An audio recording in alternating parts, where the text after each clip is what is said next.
Welcome in, everybody. I'm your host, Matt Novak. Alongside me, as always, Grant Hawker. Always. It is Couldn't miss this Christmas. one. Oh, dude, Couldn't miss it. couldn't miss it. There's one guy that's not here with us today. We'll get that out of the way real quick. Scared of the smoke. Doesn't want that smoke. Totally. That's what it is. No, he's in Connecticut. So it's Christmas week. We hope you and your family are looking forward to the next couple of days. I think we're actually putting this out on Christmas Eve. So I hope you guys have a great Christmas Eve, a great Christmas day with your family. Everybody's safe and all that. Mike and Jameson are both out this week due to family stuff. So Grant and I are holding it down. But Grant's not sad to be here. No, NFL Week 16, 15, 16? 16, I think. Oh my gosh. Yeah, That's it's so weird. Time flies when you're 16. having fun, man. Yeah, it's for real. Gave us a gem on Thursday night.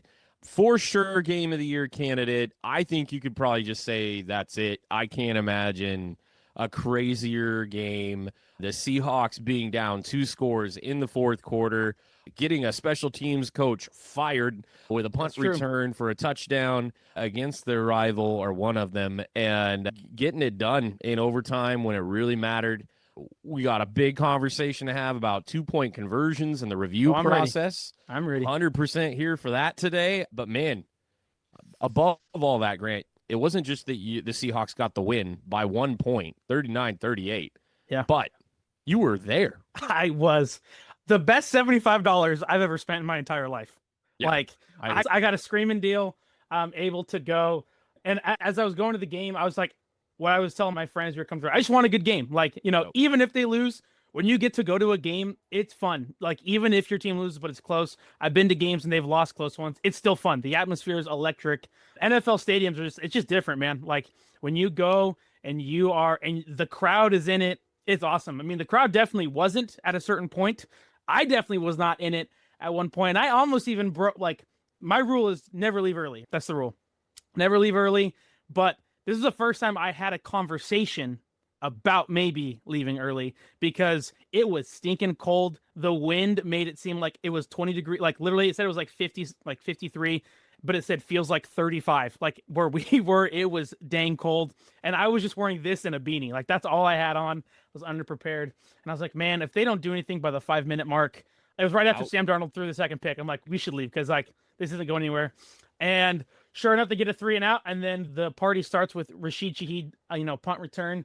And at that moment, legitimately, like, I didn't text it when we were texting back and forth, but I was like, I think win this game just because you could feel the momentum shift. Because after that, everything just went our way. Missed field goals, call, went our way. That is a lot of people's questions. But the defense started turning it up. They didn't. I don't think they even sacked Matt Stafford in the game. But like every play, they were in his face finally, affecting throws clearly. There were some drops by a couple tight ends for the Rams. Like, everything just started shifting. And I was like, I think we can win this game. And I do got to give a shout out to my friend Ben, who came with. He literally called, a punt return touchdown would be good right now. And as the punt happens, he literally said, punt doesn't look good. Doesn't look good. I think he was trying to be hopeful and optimistic. And then sure enough, shout out to Ben for that one because he willed that one into existence. It was under 45 air yards. Yeah. I mean, that's a big deal. Yep. But he was also deep in. I mean, they were booting from deep. Yeah, it was like side. It was inside their own 20. So yeah, and when you don't have that full protection length between you and your snapper, like the most going to try and quick force that out. They're shortening up their swing. Yep, exactly. Yeah. Yeah, dude. I mean, an electric game, like, absolutely. There was the first overtime game to be won by 2-point conversion. It's also the Seahawks were the first team to win after allowing a touchdown on the opening drive, like, because of the new overtime rules to win in that way. It was crazy. At one point, they had a 1.2% chance to win this game. To come back. It was crazy. My voice was gone by the end of it. And, dude, yeah, I think this is probably game of the year just because of what it meant. It was 2 teams coming into this week. 11-3. That had never happened before on a Thursday night football game. It's the first and second team in terms of point differential meeting each other this late into the season. And then obviously because of it, the Seahawks control their own destiny. So do the Niners as well. Opened it up for them to do that. But yeah, dude, this game meant everything. And so to win it was huge. I got to go back in and call into question. We've been huge advocates for review everything. We love it. Yeah. Like there was a touchdown in Monday Night Football that we'll get to in just a little bit. Jake Tonjes clearly toe drag down. Yeah. Niners had already lost a challenge. We're down to one timeout, I think, and wanted to save it, so they didn't call the timeout or throw the challenge flag in that instance. But yeah, like we are for reviewing everything, but there needs to be a clear policy in place as to how and when that happens. And for New York to come in post a commercial break, essentially stop the game right before the kickoff happens. I mean, that's nuts. I know they did it before the next play, and that's the rule. I get that they abided by that part of it, but man, that would be like, I mean, in the same respect, that's like going to an injury timeout, a team calling a timeout, going through all that process and having that long of a gap, because it was, I believe they said it was 4 minutes after the play was finished when they announced the game stoppage for review. Yeah. So as someone who was there, I had no idea what was happening. Like, obviously the commercial timeout. So it's like, they have the little timer on the stadium. It's like, 2 minutes, 20 seconds or something like that. So sitting there kind of waiting. And then the thing is too, with like sometimes in the stadium, they don't do a good job of telling you what's actually under review. Like the play's under review. They say the play's under review, and we're all like, what is under review?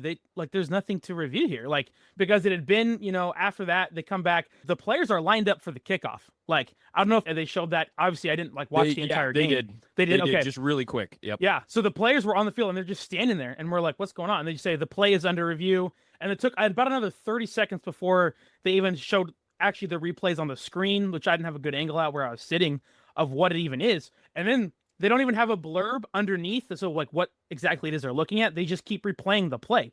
And then someone next to me was like, is it a backwards pass they're looking at? Like they threw it out, like just out in the dark.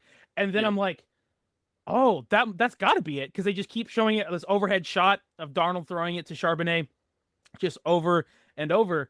And then sure enough, and then the ref goes, because he has to kind of explain all of it. He goes, on the play, the quarterback threw a backwards pass, and then everybody, lit up because everybody knew kind of what that meant, right? To that. But here's what I want to say. This is not just me coming at obviously a clear fan, and this play went my way. Here is the actual NFL rule. I am on their website showing the rule for this. It is Rule 15, Section 3, Article 11 specifies that in the event of an incomplete pass or backwards pass, in the event of an incomplete, the pass after the replay review, the ruling of the incomplete pass will stand only if there is no clear recovery in continuing action. Otherwise, the possession is awarded to the spot of the recovery. Continuing action is the immediate sequence of events after the play and does not end at the whistle. I'm on the NFL website. Okay. So they're allowed, essentially, because it's also scoring play.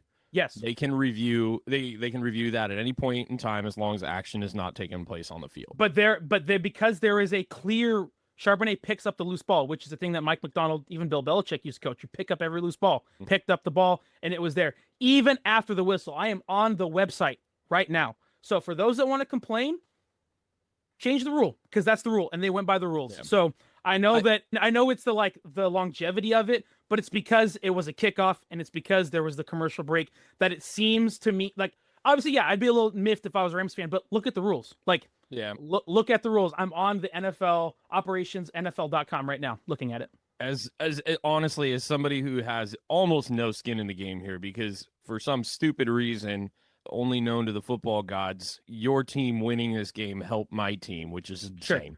Sure. It's how tight this thing is.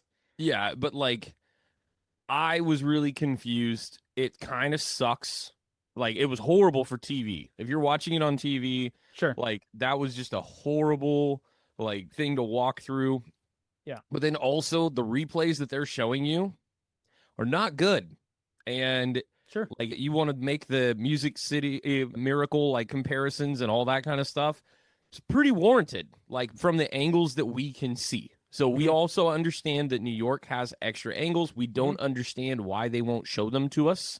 Yeah. This has been a thing for multiple play calls, or plays that they've intervened on, I should say, where they don't show us the angle in which they Yeah. called it on. Yeah. Eventually they do if it gets hot enough out there, it seems like. But the Rams didn't seem to necessarily be protesting whether or not it was a backwards pass in the end. Like, Yeah. I didn't hear McVay lose his mind about that. I heard him lose his mind about not getting things explained to him. Yeah. I watched that too. And that is warranted. And I think fine. that's where most of us are coming from. Like, it was pretty bad in terms of how it was handled, but we understand this is a small exception to a great rule. 2-point conversions don't happen in every single game.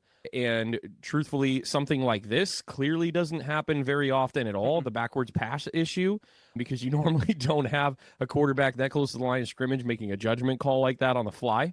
But Right. because of what the game was, Yeah. you know, Darnold's doing anything and everything he can. And so And the other note yeah, here it was too, just confusing. Oh, for sure. The official note here too is that the replay official can initiate a review for this item at any time during the game. That's in the note During too. the game? It says right here, the replay note number 1, the replay official can initiate a review for this item, as in reviewable plays, Article 11, at any time during the game. Okay, wild thought. At any point. So let's say that word we're any in overtime, and that- we're in overtime, and the game's already like that far in. And I mean, if it was, let's just say like it was to the Rams' benefit and all that, and then they declare it in overtime. Oh no, they got the 2-point conversion. Then what the crud do we do then? I don't know. I mean, We're not supposed to be in overtime. That rule, that word any, it just opens up a can of words for anything. That's insane. Dude, think about what that means. We're talking 2 points added on to somebody's score at any point in time. If New York just says, that's it. I mean, that is a wild way to word that. That should not be how that is. They have to do it by the next play. Because it says, because this is for direction of the pass, illegal forward, Article 11 is other reviewable plays. So direction of the pass, illegal forward pass, field goal or try attempt, illegal forward handoff. Oh, it's not item good. 5, ball touching a foreign object. It says anytime. I think that's wild. So I can understand that. I mean, but this was obviously before the play. Obviously, it felt longer because commercial break. They're waiting for the kickoff for sure.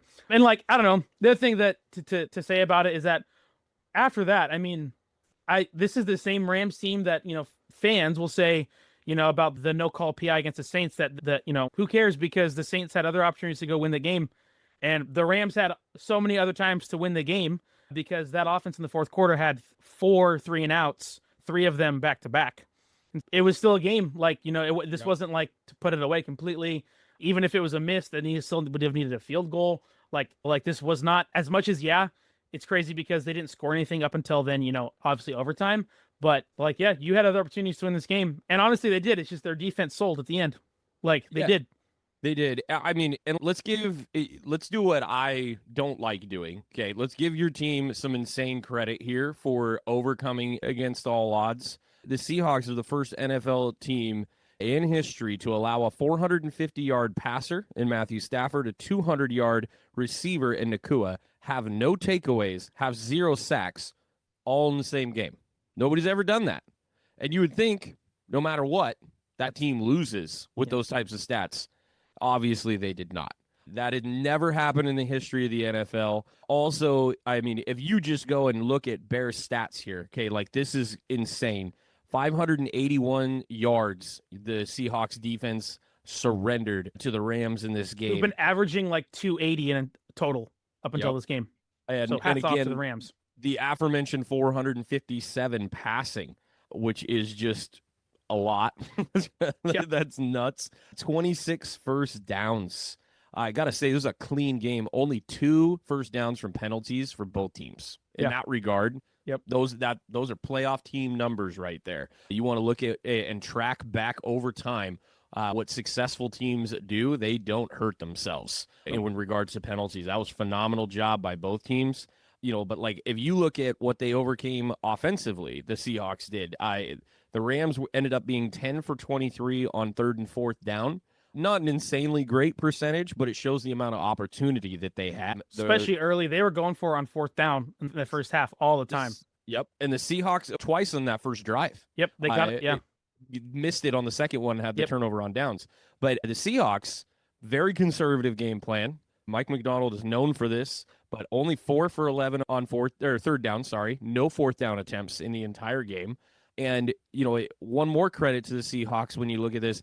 Yeah, they gave the ball away 3 times, 2 interceptions, and a Cooper Kupp fumble. Darnold didn't play well most of this game. Really did not play well. Looked like the Rams were just going to run him over like they had in previous efforts. But the Seahawks gave up 1 extra possession to the Rams. So they had that 14-13, I believe, in total possessions. Those are all stats. Everything that we're saying is in the Seahawks' favor. The only thing the Seahawks did better in this game, 2 things, that they did better. 1, they ran the ball a little better. As a whole, it was a good night for Charbonnet. Ken Walker had his best good of the night season. For Walker. That 1-2 punch was real good. Interesting how well Charbonnet did at the beginning of the game, just coming out shot out of a cannon that first drive, especially. And then the yards did come down a little bit. It was kind of interesting, but they did great running the ball, 171 yards rushing for the Seahawks in this game. And, all the credit in the world. The other thing they do so well, which is the most understated thing in the NFL, we know it, when it comes down to it, special teams matters. They have arguably the best special teams unit. Shaheed was an intense get for you guys, and everybody thought it was going to be in that stretch receiver role, which, don't get me wrong, your offense isn't necessarily designed for it, nor do you necessarily need him as a burner because you have JSN on this team who does everything. But as a returner, you've seen what happened with the 49ers, for instance, this year in their return games. They went from being, I think it was 27th, 28th in the league in return yards last year. They're about number 7 or 8 right now, 6, 7, 8, somewhere in there. I know what I said, but they're in that ranking this year because of Sky Moore and making that move to go get him and the huge impact that he has made in that regard. So the Seahawks did a phenomenal job on special teams, not just with the 1 touchdown, but they did a great job flipping, the field position battle, and all that the whole time. And that keeps you in games. And, man, credit to Mike McDonald for coaching the crud out of the fourth quarter and the overtime. He didn't miss. And you got to say that about the coaching effort. Not that McVay did. Special teams let him down. They win this game without that touchdown. I 100% agree. Because it flipped. Dude, everything from that moment switched. Yeah. Everything went our way. All the momentum. Dude, I just watched the sideline. That sideline had juice and energy, which it didn't have up until that point. Yeah.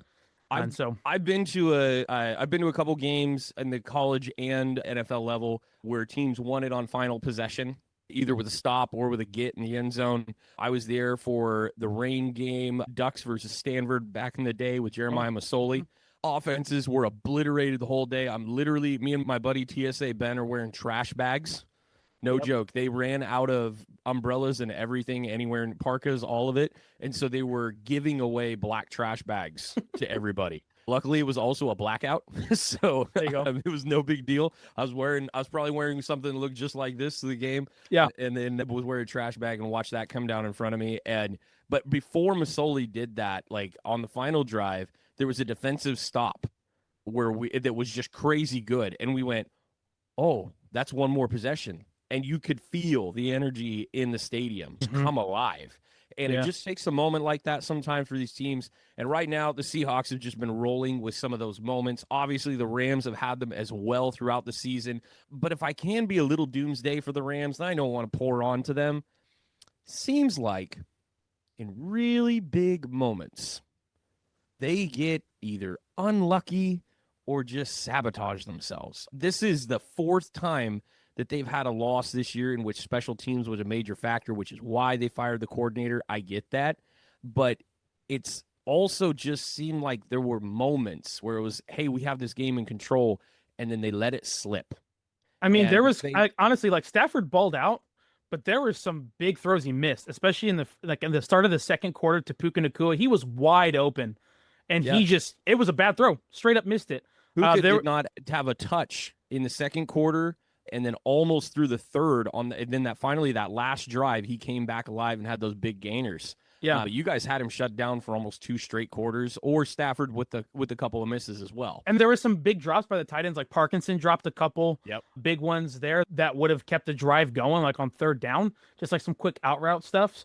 And there was definitely a couple moments, obviously, missing the field goal. When they missed that, that was huge. Yep. Like to miss that, to then they kind of went conservative towards the end there, not going for it on fourth down where I was like, please, I legit, it's something that Jameson's talked about where it's like, you want to do the thing that your opponent doesn't want you to do. And there's a couple times on like a 4th and 2, I'm like, please don't go for it. Please don't go for it. Yeah. And they didn't. I'm like, oh, praise the Lord, they didn't. There's a couple of those where I was like, oh, settle for the field goal, please, and they did. And then of course they missed it. And so, yeah, there's been a couple of those. I still think they're a good team. I mean, they're a great team. They're a great team, and I think in a lot of ways, I mean, I still think they might be the better team than the Seahawks. Like as a Seahawks fan, like probably just because they have the better quarterback, right? And so and it comes down to the moment. And Matt Stafford gave him the game-winning drive. He did. It was he did all that he could do. There's he marched on the field in overtime, big play, and then the defense just let Sam Darnold move. And for Sam Darnold, just like credit to this guy, his first 8 drives, he was 14 for 22, 63 completion percentage, 0 and 2 touchdown interception ratio, and a passer rating of 51.1. On the last 5 drives, though, of the game, he was absolutely nails. 8 for 12, 66, almost a 67 completion percentage, 2 touchdowns, 0 picks, and a passer rating of 129. Like when he needed to show up in that moment, he did. And the thing that I learned about the Seahawks team is that their margin for error is really big. And that's a big deal for teams in the playoffs. Like the fact that in these 2 matchups against the Rams, they have turned the ball over 7 times compared to the Rams 1 time, and they beat them in one game and almost won the other one. And so if you're a Seahawks fan, you feel good about that. Like that. And Sam Darnold, as much as he can struggle, he doesn't change. Like he doesn't get too down. His body language, he stays even. And he still can put you in the position to win. Even in that Rams game where he threw 4 picks, he put them in position to win that game, except for just one of the greatest punts of all time, like downed it at the half-yard line. And so I'm really, you feel good, but you also would like, them to start out stronger, but you also know that they can't overcome like that. That's a big deal come January. Your blood pressure is going to take a hit. Oh, for sure. For sure. Like you're going to feel your heart beating. And again, we spent a long time here talking about this game because it was such a big deal. The NFC West is terrifying. Nobody wants to play any of the 3 teams that are in playoff contention here. Nobody cares about the Cardinals, but whether it's the Seahawks, the Rams, the 49ers, nobody wants a piece of that right now. I am praying for other teams in these playoffs to just get rid of these teams for me. Nobody wants to look at those 3. This week, though, was bookended by the aforementioned 49ers taking on the Colts. Phillip Rivers in his second game coming back played real good. Yeah, dude. We're going to take 0 away from Phillip Rivers. Niners won this 48-27. Phillip seemed to make maybe 2 or 3 mistakes in this game total. And for a 44-year-old, I think I'm hitting that right. Yeah. Terrifyingly incredible. There was so much that happened in this game as a fan, as a 49er fan, that was really frustrating. So I'm like watching this old man tear my team apart in the first half going, that's not good at all. I texted Jameson. I'm like, is Phillip Rivers 44-year-old Phillip Rivers gonna beat this Rams team or this Niners team and help us out a lot right now? Like I was rooting for it. But yeah, 66 completion percentage, 277 yards, 2 touchdowns, and then obviously that pick 6 at the end of the game. But that's a win. That's a winning stat line for a quarterback. 2-1, almost 300 yards, completing over 65% of your passes. Like that's, I would never have thought. Never would have thought Phillip Rivers would come out and do that. No, I mean, credit to the Niners making some adjustments in this game defensively. Yeah. They did a phenomenal job against the run. I mean, they basically told Phillip Rivers, you're going to have to beat us. In this game, Taylor gets 16 carries for 46 yards. Did get the close-in touchdown for fantasy owners, help them out a little bit. And still, I mean, he finishes with 79 yards, did get 3 catches for 33. So it wasn't like a nothing production night overall, but they told Rivers, you're going to have to beat us. We are not letting Jonathan Taylor take this game and just, push us back. The entire time, 49ers front did a great job in that respect. They also, Niners don't get a lot of sacks because of the way they play zone defense. Did get 2 on Rivers, including one that caused a fumble right near the end zone. Could have been completely devastating at that point in the game. The Colts did have to punt it away, but the Niners offense and Brock Purdy look ridiculous. It was a 7-on-7 drill. That's what that was. Bro. That was the best game of his career. Like, that for sure. Phenomenal. Five touchdowns. I actually, so people have said that. I would actually put up his first start.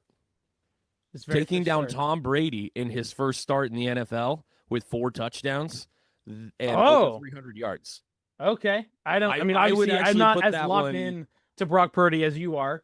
But fair. Yeah, I'd probably, I did with you there for sure. So, I think that one, obviously that one meant a little more than this does right now. But and the Niners too, the reason he got 5, touchdowns in this game, the way that the Colts play, the Niners on the close-in run inside that, in that side the 5, didn't really have a lot of chances there because the way that the first and goals lined up. So they were deeper on the first and goal. I think he had 2 of these passes at 7 to 9 yards, from the end zone. So there's just not as much opportunity to run the ball in close as you would think. There was, I think, 2 opportunities where they could have and tried to and just couldn't get it across. I remember Brian Robinson running a little bit in pretty close, and then as well CMC. But no, Brock just picked it apart. The cross-body throw, he got burnt by Aikman for doing. He was super hot on that. He was like, you don't do that in the NFL. And I'm like, I don't know. Maybe when George Kittle is the one catching the ball. You make the comment usually that's dangerous, but it worked out this. You don't like. Yeah. Okay. He was harping on it pretty good. Since we're here, I know we're going back to the game, the Thursday night game, but we got to talk about these commentaries, like some of these commentators. It is bad. Al Michaels was horrendous in this game. The call for Puka Nacua when he got it on that deep post to potentially win the game in overtime, fumbles his name for a second and then sounds like he's asleep. Also sounded like he was asleep on the Rashid Shaheed return touchdown. Get out of the booth, dude. You're done. You clearly don't care. That was one of the biggest games of the year, and you blow it with these calls. I'll take anybody over that. That was the worst. Bad. It was awful. And I don't know, dude. The commentary's been weird this year. I saw some stuff. Maybe it was McAfee. I don't know. I'm saying that, but you got to get some new guys in, but bring in offensive linemen because they see the whole game. Bring in more offensive linemen, some defensive linemen. But we got to get some of these people out of here and get some new people in. I would love to see Whitworth get that opportunity. I know he's having fun on that pregame stuff. Sherman and stuff. Amazon and Fitzpatrick. Set, but I love Andrew Whitworth. I think that would be phenomenal. Did you see I always butcher his last name. Luke Kuechly? His call. He called the pick 6. Yeah, the pick 6 for D Winners on Monday Night Football. Get these minds in here, dude. Get the smart guys in there. I want to see. I honestly, Greg Olsen, when his deal's done, I really hope that Greg Olsen replaces Aikman on Monday Night Football. He's good. He's really good. Greg Olsen's phenomenal. I've not heard one person be like, Greg Olsen doesn't understand jack squat. Yeah, Greg Olsen does, and he gets the integrity of the game. He sees the guys that are doing it the right way and the wrong way. I like that he even goes, hey, man, I love that he just tackled him and then picked him up.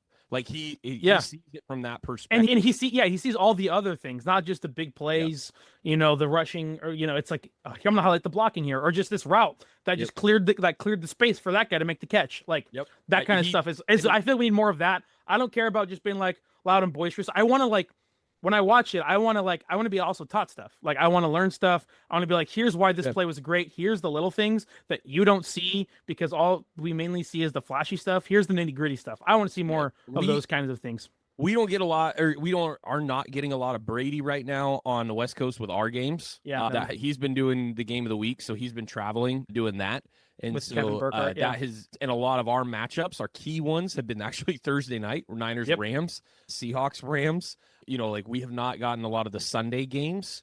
And so we have not gotten Brady in a lot of them, but I hear good things there. I've definitely watched a few of his, but I love Greg Olsen. I still like listening to Romo a lot. I know people are over that because he diagnoses so much, but I like that. I like it better than Al Michaels sounding bored up there. Herb Street's fine. That does not bother me. He's fine. He's prepared. He's professional. He does a good job.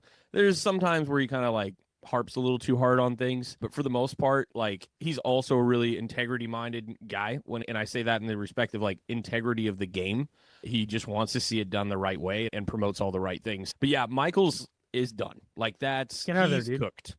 And it's unfortunate when a guy overstays because some dudes, he's a legend. He's a legend. Like, but that's one of the sports calls of all time. Yeah, but he like people aren't gonna. I mean, we have a lot of recency bias, and remember, what have you done for me lately? And what he's done lately has been not good, terrible. Yeah. It's been his worst work, in my opinion. And I just wish he would. I wish he would step aside and we could just say, "Hey, man, we admire your career. You've called the Olympics. You called baseball forever and did a phenomenal job.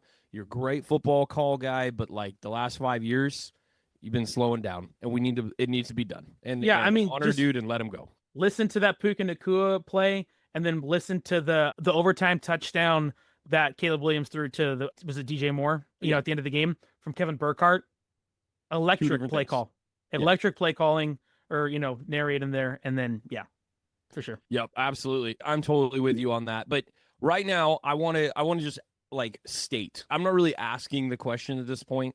Okay. I'm stating that when you look at what the NFC West is, like right now, the 3 teams that are in the NFC West with double-digit wins already, they occupy playoff spots already. We said in our previews this year, we firmly believed, I think 3 of the 4 of us did, that 3 playoff spots were coming out of the NFC West, and it was very likely. Mm-hmm. When you look at where it's at, we thought this is where we'd be to some extent. Didn't see this as the roadmap to get here, but we thought this is where we'd be. I don't think that I think the Super Bowl winning teams coming out of the NFC West, period. Like that's or at least the Super Bowl appearing. Let me back that. Yeah. I the representative right because this is going to live on the internet this week. Yeah. Okay? Say it again. I think when you look at the way the NFC West is lined up, the representative from the NFC is coming out of the West. Period. Any of those 3 teams could beat one of the others. They are the 3 best teams in the NFC. All due respect to the work that Ben Johnson's done with the Bears. They keep finding crazy, odd ways to win. Heck of a throwing catch this week to take that W in overtime. Crazy game ender. I mean, that's an all-timer for DJ Moore, all-timer for Caleb Williams. That'll be remembered for their entire careers. But like all due respect to them, those are the 3 best teams in the NFC. And any of them can beat the other ones right now. We all know it. There's 3 fans on this podcast normally that would all nod their heads and go, yeah, I have no idea what happens if our teams play each other this week. No clue. But we feel real good. That is very clear at this point. We're going to go do a playoff breakdown in just a little bit, get into some of that stuff in the scenarios that we're looking at currently and who might be playing who in that first round. But I think in the end, this is what's going to happen. The NFC West is going to represent, and right now it feels real good for the NFC West that the momentum is with either the Seahawks, especially the 49ers, also with the Rams, but you got to take into account the L this week for sure. Didn't get it done, have to recoup on special teams. They have more questions to answer, I think, than the other 2 teams right now. So it's going to happen, dude. It's going to be exciting, and I cannot wait for these playoffs. Well, and that's why I think, this Week 18 matchup now, Niners Seahawks is huge because they get that 1 seed, because then it's whoever gets the 1 seed, it's you got to win 2 home games to go to the Super Bowl. Yeah. Sucky thing, if both of our teams win this week, we're the last game of the year. They're putting us on Sunday Night Football. Yeah, they will. They're gonna... Neither, but the brutal part, it's not going to be that brutal, because if they do that to us, then we know we're also playing afternoon the following Sunday. Yeah. So that will be the schedule for both teams. But so like, say the Niners win, they win that Week 18 matchup.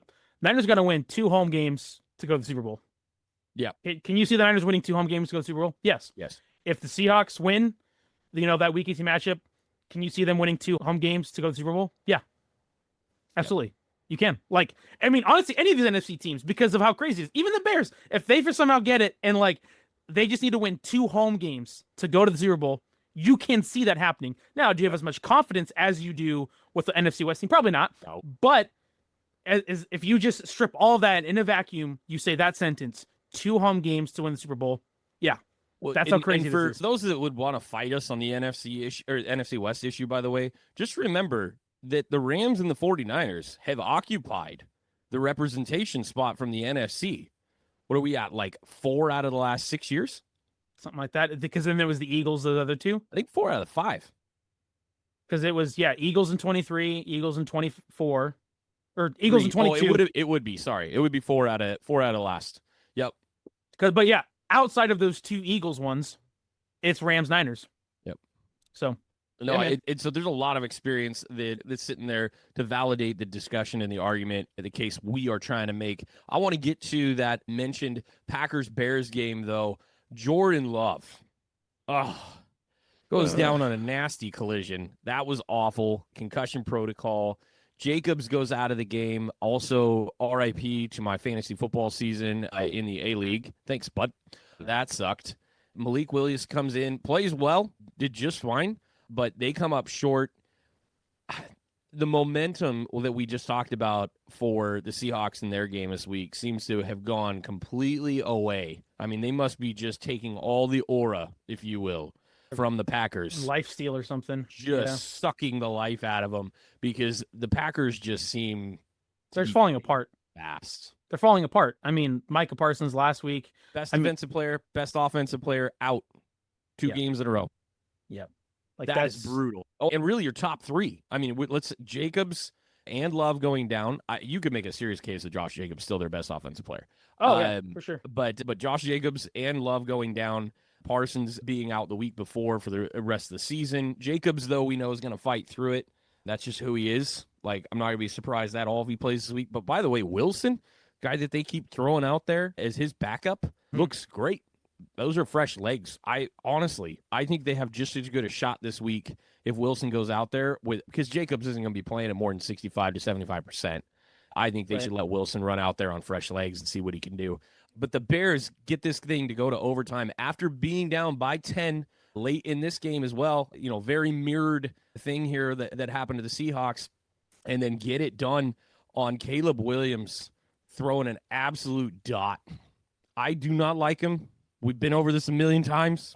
Not my favorite player in the NFL. He disappears for big chunks of games, stretches plays out that he shouldn't. His completion percentage sucks when compared to others. And you can't say, it's the receivers, because Luther Burden is awesome as a rookie. Yeah. Odunze should be a Pro Bowler. He's a touchdown monster. Like seriously, he's a red zone monster. Especially, and his yak is there. DJ Moore is a proven commodity in the NFL. And by the way, they drafted a first-round tight end in Loveland who looks just fine. I mean, he's not Warren. That's clearly the prize of the two. But that's a perfect fit. It's a 1C scenario at least. It's a perfect fit because they have the more elite, wide receivers. They don't need a Tyler Warren type production from him. Yeah, they've got a 2-headed monster that Ben Johnson runs better than anybody else in the NFL behind the line of scrimmage. They are leading the NFL since week 6 in rushing yards per game. Caleb Williams has no excuse but to not be good. To be honest, at this point, he's got all the weapons and the best offensive mind. Maybe I'll put him right there with Shanahan and McVay. We'll just do that. Do that. We'll say those are the 3 best.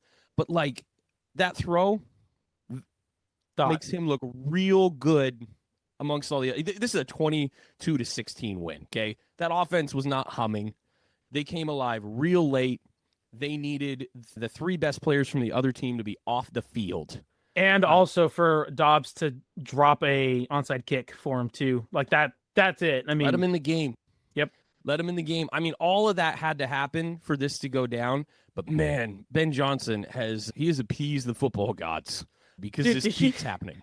Did you see? I don't know if this is true. It was NFL meme account or whatever said that like violent crime is down in Chicago like significantly 30%, like 30% compared to last year. The Bears were the homicide rate's like cut in half. Yeah, dude. What happens when your football team's good? Obviously, correlation does not equal causation here, but like I saw that I'm like, if that is true, that is hysterical. Because I mean, you got some peace in Chicago right now because the Bears are 11-4. Like, that's crazy. Was it when the Eagles lost the Super Bowl? He said the crime rate in Philly was like through the roof for the next 2 weeks. Like it was break-ins. alcohol-related incidents. Sure. For sure, there were fights all over the place in the streets for the next like 10, 14 days. So but funny, dude. it is pretty funny. The Bears seem to be on their way, dude. Right now, sitting in the 2nd seed and top of the division are now going to win. Big one this week, man. Yeah, that's a big one. The 49ers don't play anything but big games in their last 3. I think last night was their easiest one of their last 3 for sure. Yeah. It'll be really interesting. I think the Bears are finally facing a team that's got momentum and at the same time as them. Yeah. The 49ers are as healthy as they have been since week 1. Like right now. Yes, they're still missing Fred. Yes, they're definitely missing Bosa. Yeah, they're still missing, 2 rookies right now on the defensive side of the ball as well. Bernardo Green sat last night. They're trying to get him healthy for this week, and that showed for sure how they played last night in one-on-one coverage. But, man, I think this is going to be a real eye-opener as to what the offense of the 49ers can do currently, as opposed to what the Bears have been doing inconsistently. You got the Niners that stop the run really well. Like they are fantastic at the line of scrimmage, stopping the run, and they have two of the leading tacklers per game in D. Winters and Tatum Bethune, who are both healthy and playing. So that'll be really interesting. And then the Bears have kept the points down for every offense. I mean, their defense has been very opportunistic. They lead the league in takeaways, all that kind of stuff.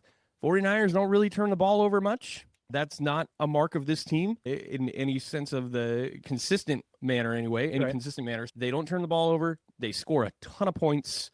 And I think this is just going to be two meteors colliding, and we're going to see just where one of these teams really is after this Sunday night. Love that it's a Sunday night game. That's been on the books for a while. That's how they planned it, was this one was going to be a Sunday night game. Didn't have to adjust the schedule like they did this last week. Niners are probably going back-to-back. They're going back-to-back Sunday night football, probably. I hope so. I want the spectacle. I want the big lights, right? It'll be an afternoon. The Niners Seahawks will be an afternoon game if one of us loses. I think that's the scenario. Yeah. Which the Niners at that point would even up. They would own the division record if you guys were to lose. I think they already own the division record. So if you guys lost and we lost, you mean conference record? No, they own division record right now.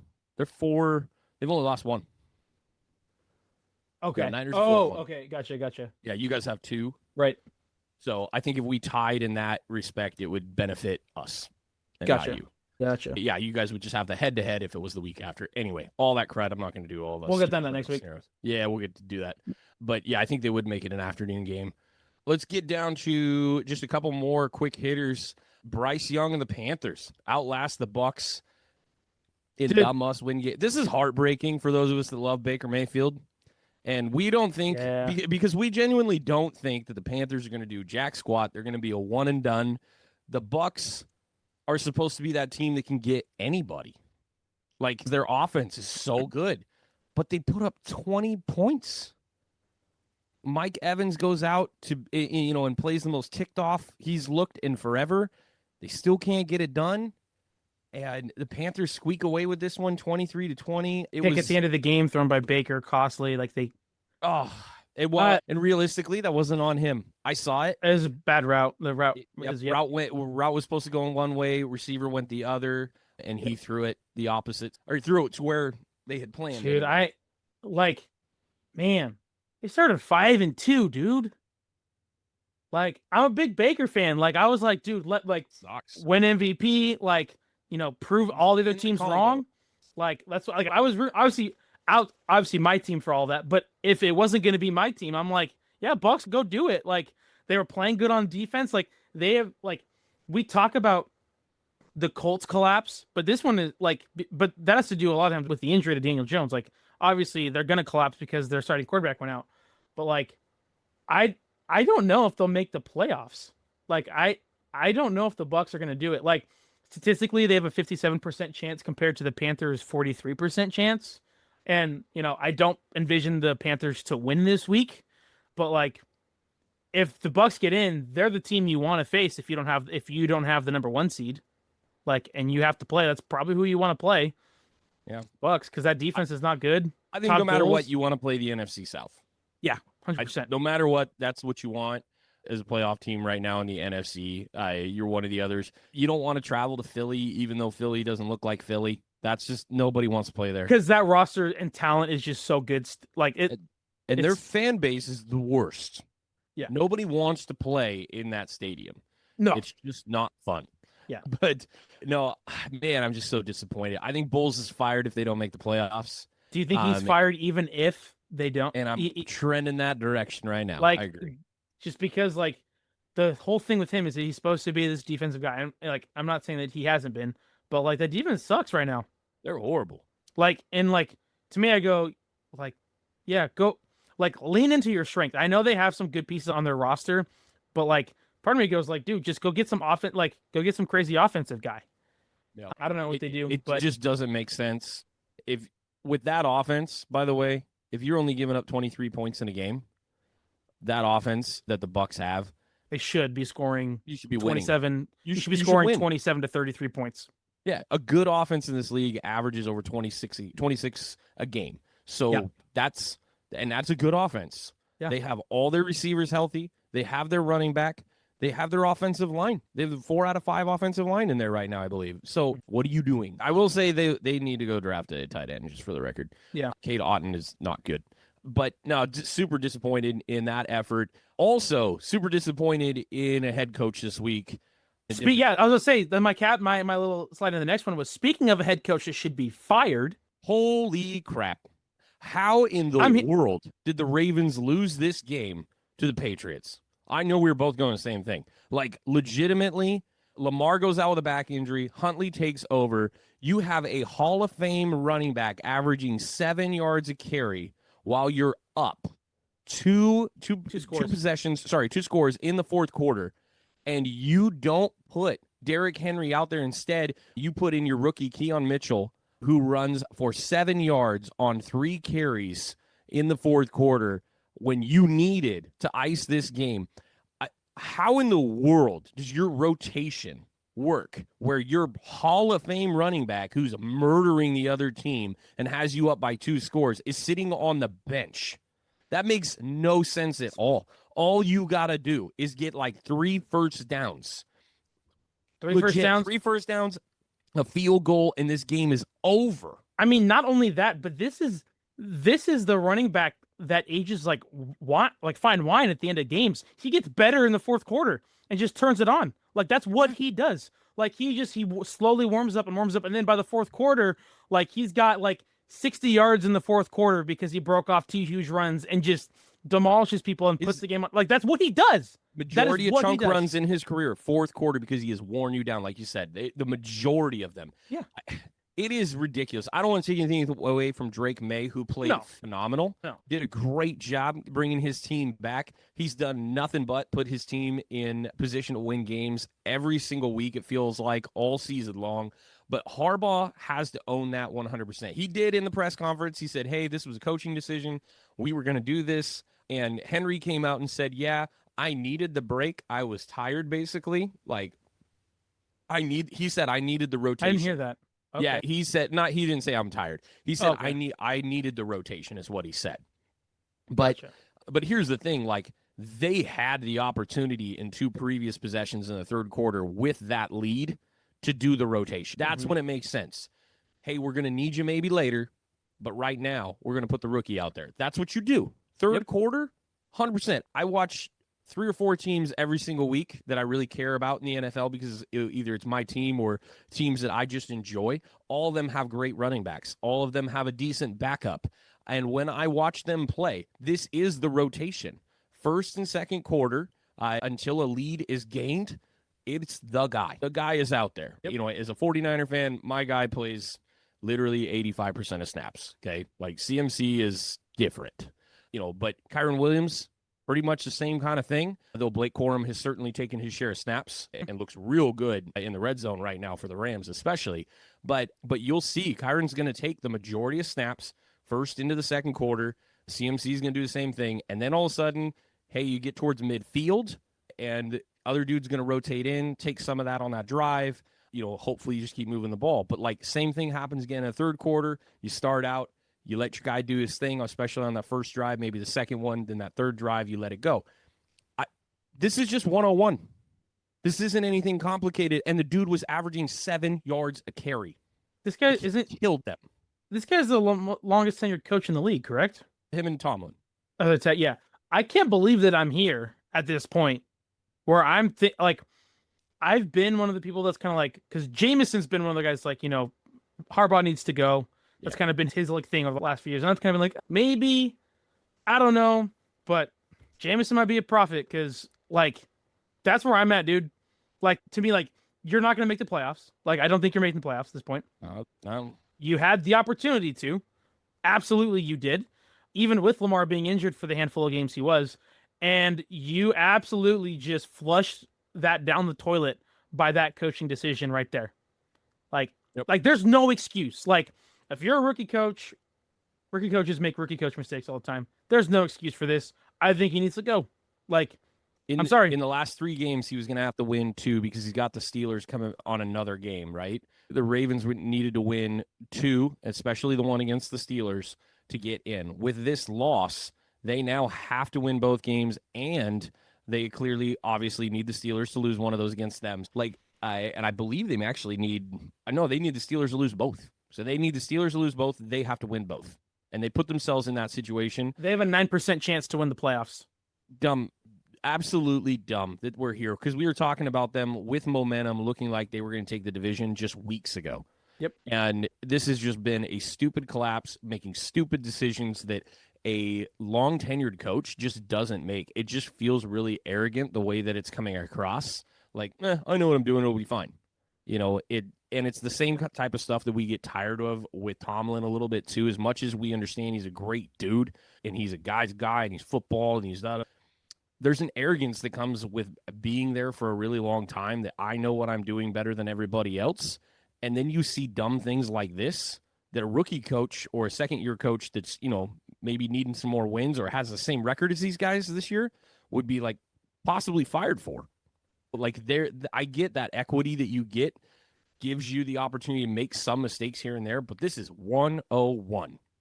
You have the best game record on the face of the planet. Like, he literally is just hold on to the ball and run down the field in the fourth quarter, and you didn't do it. So stupid not to use the Ferrari that's sitting in the garage when you need it. 2 more quick hitters, man. The Jags and the Broncos. Jags show up and show out. Rolled the Broncos in this game. Liam Cohen, coach of the year candidate for sure. There's so many great coach. Like, this might be the toughest year because you can make cases for so many guys to win coach of the year. Like, all of them. You'll remember a couple years ago, we had this same issue. It was just a couple years ago where we were sitting there like with 4 really good candidates. Yeah. It was a Dan Campbell year. We were on a McVay and Shanahan year. We had like all these different, we were like, holy cow, how do you pick? Just a couple years ago. And it's one of those again, for sure. Like Liam Cohen, Vrabel. I mean, you've got obviously Cohen. Shanahan obviously needs to be in there. Donald should be in there. Absolutely. Ben Johnson has to be in there. That's 6, right? That's 6 right there. Low-key, DeMeco Ryan should be in there. That's 7. I mean, like, and these here's are the some thing. Great coaching. If any of them win, to me this year, I'm like, I see it. Like the narrative fits for all of them. By the way, Sean Payton and Harbaugh, the other Harbaugh. Yeah.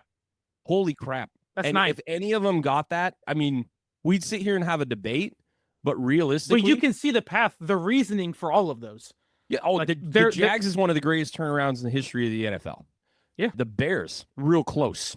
Yep. Real close second. They've been building that team. Ryan Poles has been building that team from the GM side for the last couple of years, but real close. McDonald has built a monster since he came in. Yep. McVay's just doing McVay things. This is who he is. He's one of the best coaches in the league. Vrabel with the insane turnaround. Obviously, teams that lost a lot of games last year benefit from the schedule this year. Sure. We understand how that works. Shanahan with the injuries that they've sure. And yeah. Have Nobody a chance to get the 1 them seed to be here with 3 defensive starters out for the season. And Brock Purdy missing as the games he did for him to have a chance. George missed a month and a half, by the way. Yeah. Like, that narrative tracks. Yeah, dude. I mean, so many. Crazy good job. The NFL is on the up right now when it comes to coaches. As hard as we're hitting on Harbaugh and Tomlin, for these recent type of mistakes, and Bulls especially, dude, there's so many good ones. I mean, there just really is, and it's all guys that we know. I mean, really, for me, Liam Cohen's a little bit of a yeah, didn't see that coming really because of where Mhm. it is and who he kind of is. It's a You little know, odd. He's odd. he's weird. He's a weird guy. Yeah. You know, Ben Johnson is mean. I Yep. didn't realize how mean he was, but he's Yeah. mean. But I like it's just kind of weird to see that did work out with those offensive minded coaches the way it has.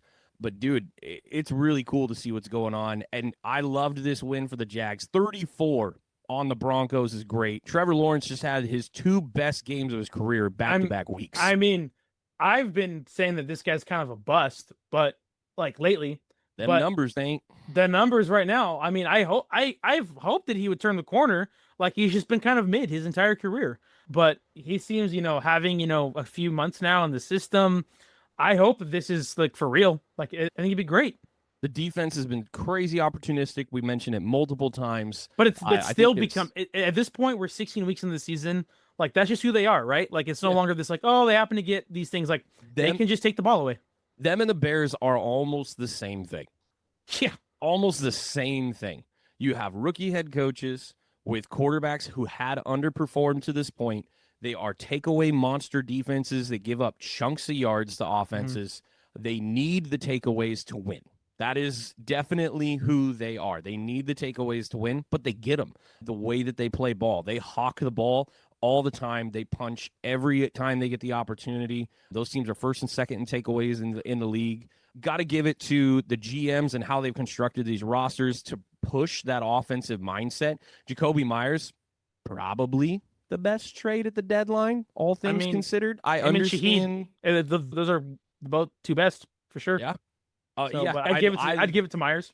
Jacoby has been phenomenal in this transition out to Jacksonville. Credit to him. Got the extension, the 3-year extension last week as well. Deserved. They apparently traded for him with that mindset the whole time. Super brilliant, by the way, that the year that his contract ends will be the year that Brian Thomas dollars kick in on his second deal.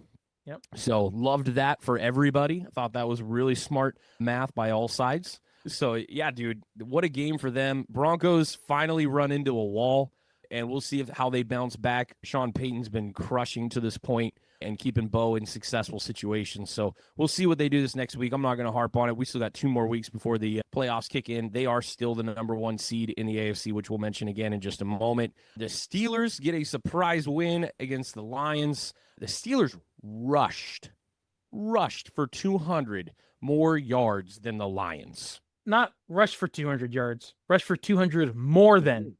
That's the difference here, folks. That is insane. Rodgers, he's had 2 good games in a row, being really efficient with the ball. Obviously, the latter was against the Dolphins, and we talked about it before, like, not impressed with that one. This was a little different.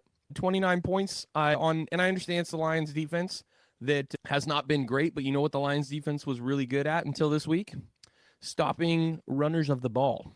Yeah. They were giving up the second fewest fantasy points, I can tell you that, in the whole league against running backs.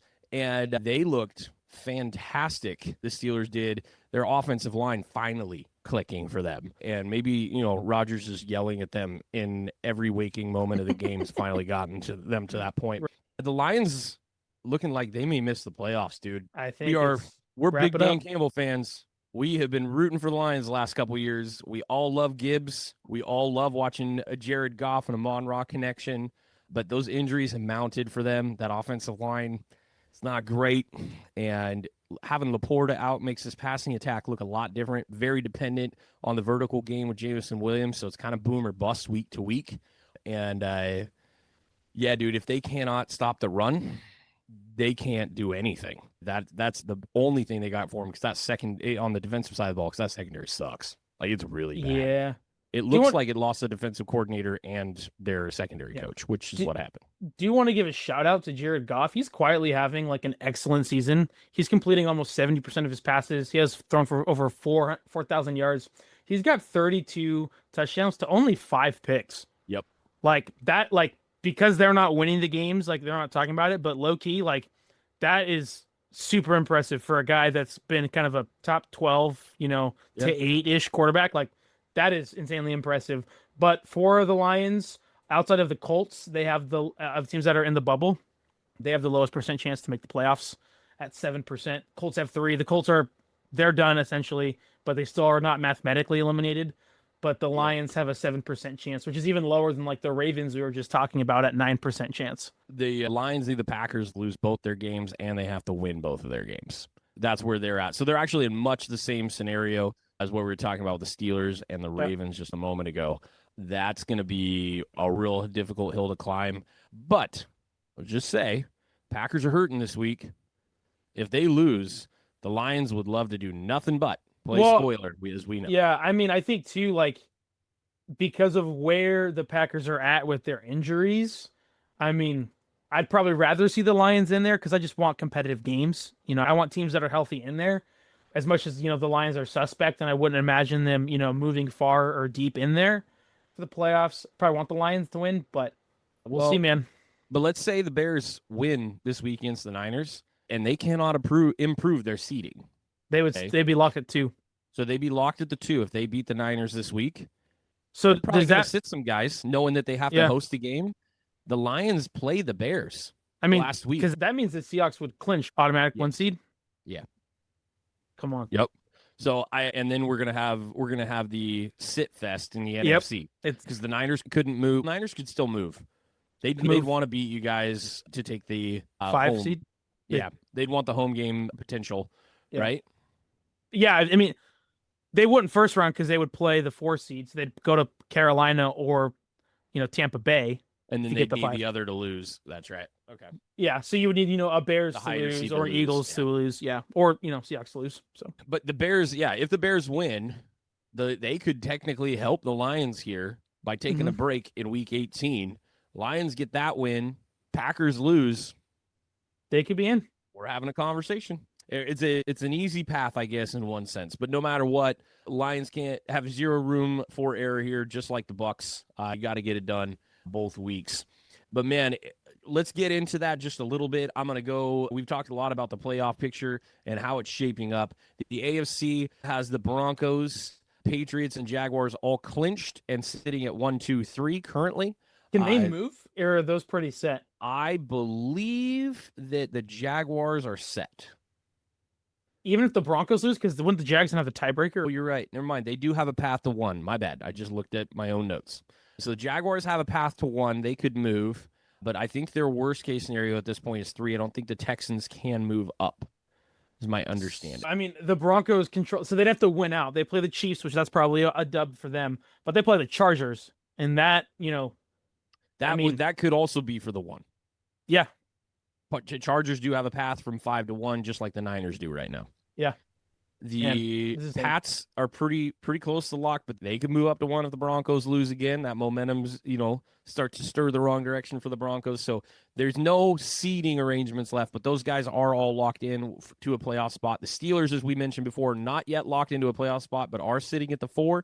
They clinch their spot with a win or a loss, and that would keep them at the 4, no matter what. If they get a win or the Ravens lose this week, they are at the 4, and they cannot move from there since that would be a division champion. Again, Chargers can move a bunch. Bills could move a bunch. They are at the 5 and 6 currently. The Texans have not clinched yet because the Colts and the Ravens are technically in the hunt. I think the Colts are the ones that can unseed them, though. Seems very unlikely. So the Texans have a 97% chance. Colts have a 3% chance.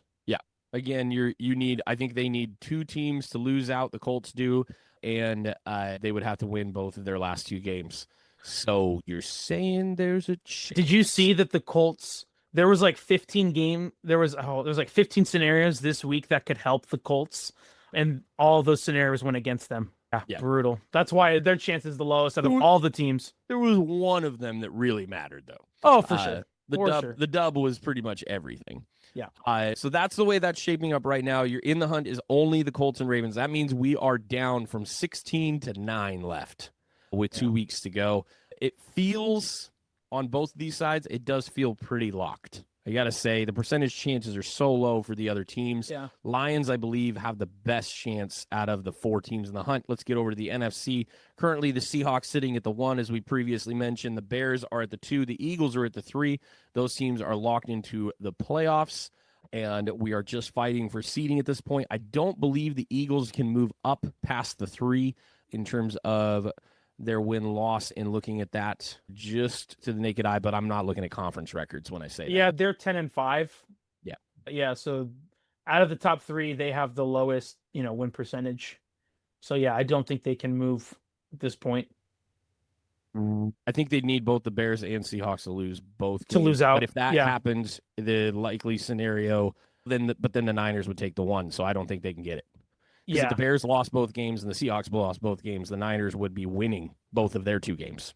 So that would put the Niners at the 1 and the Eagles at the 2. So that's and I don't see that. I don't see that likely.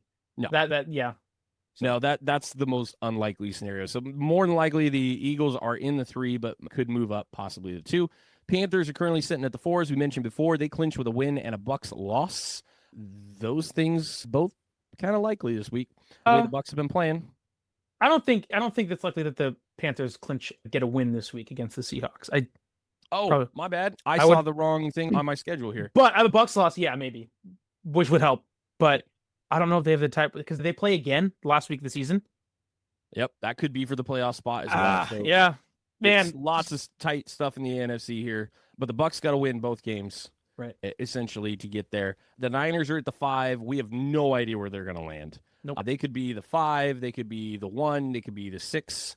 I don't believe they cannot go down to the 7 at this point. So 6 is the lowest they can go? Yep, so 6. So they could be the 1, 5, or 6, depending on what happens. The Rams can be the 5 or the 6. I do not believe they have the opportunity to move up at this point on the 5, based on head-to-heads with the Niners and whatnot. Yeah, because 1 is gone. Yeah, because the Seahawks and Niners play each other, because they would need both the Seahawks and the Niners to lose both those games to have a chance, but that's not going to happen because one of those teams will get a win. Yep. So that keeps them stuck down in the 5th range.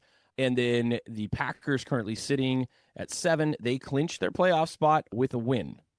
They still control their own destiny, need to get the dub so bad and then get healthy as much as they can before the playoffs.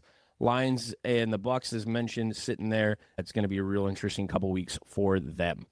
We're going to get into a ton more of that discussion this next week. Last week on our Pick'em, I think everybody went 3-2. It was not a bad week, if you will. It was above average, but no one went crazy. No one went crazy.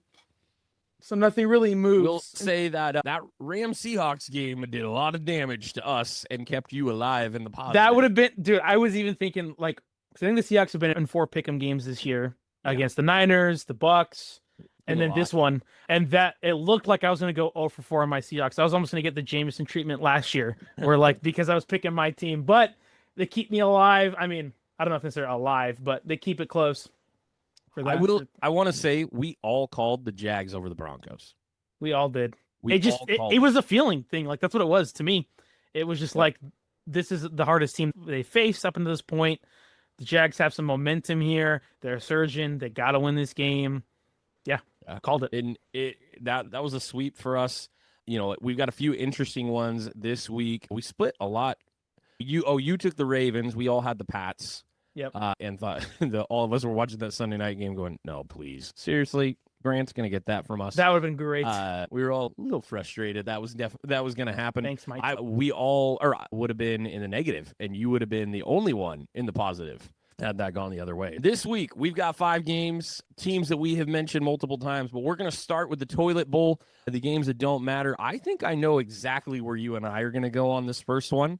I really, truly think that something unique is starting to happen for one team. There's some good football getting played down south, as we mentioned last week. The Saints are at the Titans. Titans got a rando, but the Saints are playing some good ball right now. Are you still firmly entrenched in this Kellen Moore development of what's going on in New Orleans?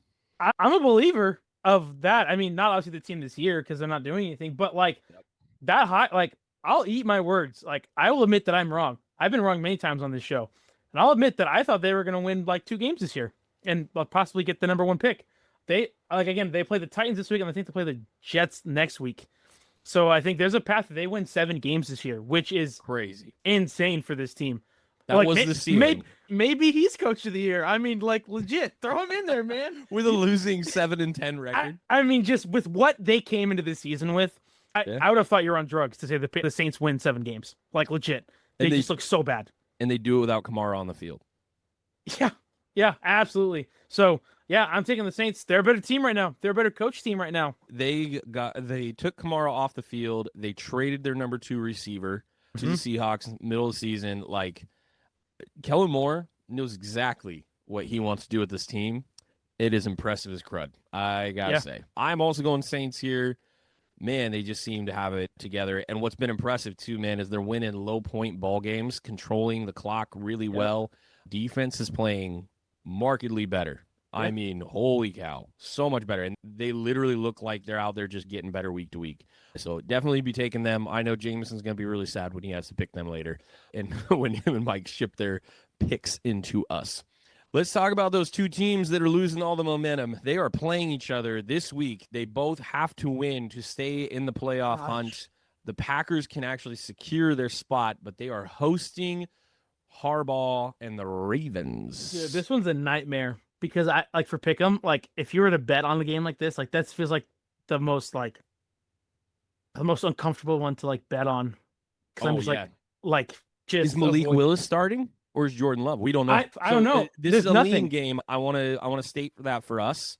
We're gonna watch injury report, and this is gonna be a lean game. We are not committing because we usually do our show on Tuesdays and put it out on Wednesdays. And we have reserved the right to lean dependent on how the injury report shapes up. According to PackersNews.com, so it's going to be their local beat writers.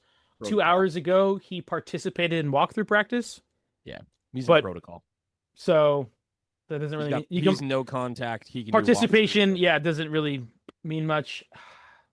I feel like I got to go... As we always do, they're healthy. We lean to the health. So we say that Jacobs is at... that 65, 70% at the most, and Jordan Love's playing in this game. How do we feel? I feel like I got to take the Packers. Like, that's, you would think, Derrick Henry, Lamar Jackson, John Harbaugh, you would think that those would be pluses. But we don't know if Lamar's playing, though. We don't know if Lamar's playing. He hasn't played well, also. And then Harbaugh's making stupid decisions. But also that could mean a course correct where like Derrick Henry rushes like 40 times in this game to like swing back the other way. But I think I gotta go Packers. Again, this is a lean. This is definitely much as a lean one. We're not sure what these teams' injury reports are gonna look like, but I think I'm gonna go Packers. I think I'm gonna take the Packers too. Much the same reason. I'll reserve the right to switch that if Malik Willis is starting. But honestly, Malik Willis is a pretty good backup. I mean, he's shown that to us over the last 2 years. He can get wins when he needs to. Yeah.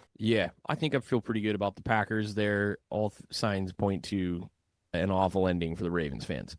Let's hit these other 3 pretty quick here. I'm actually going to go Eagles at the Bills. We got 3 good ones, though. Eagles at the Bills. Teams fighting for playoff position. Every win counts.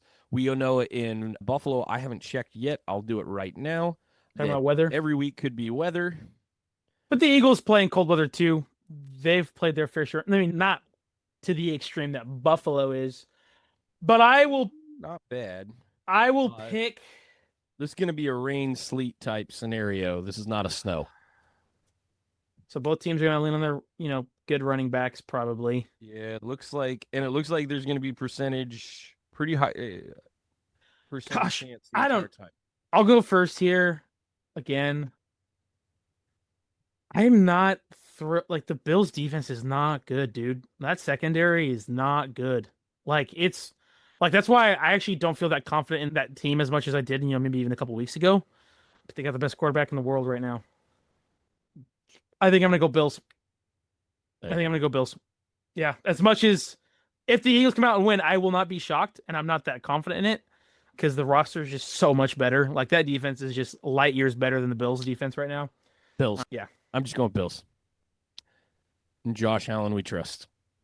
Fair. And when not him, James Cook. Because he has not failed us at all this year. No, he's not. All right, this last one before the one that Matt will have some things to say about. We got the Texans at the Chargers. Dang, I have no idea. I don't know either. Texans did not look amazing this last week against the Raiders. No. Don't love them on the road against the Chargers team trying to lock it up. I'm going to take the Chargers. I don't think Okay. that there's a lot of home field advantage here, but the Chargers are playing healthy ball. See if one more week with their rookie running back on the field helps out. Yeah, I'll just take the Chargers. I think this is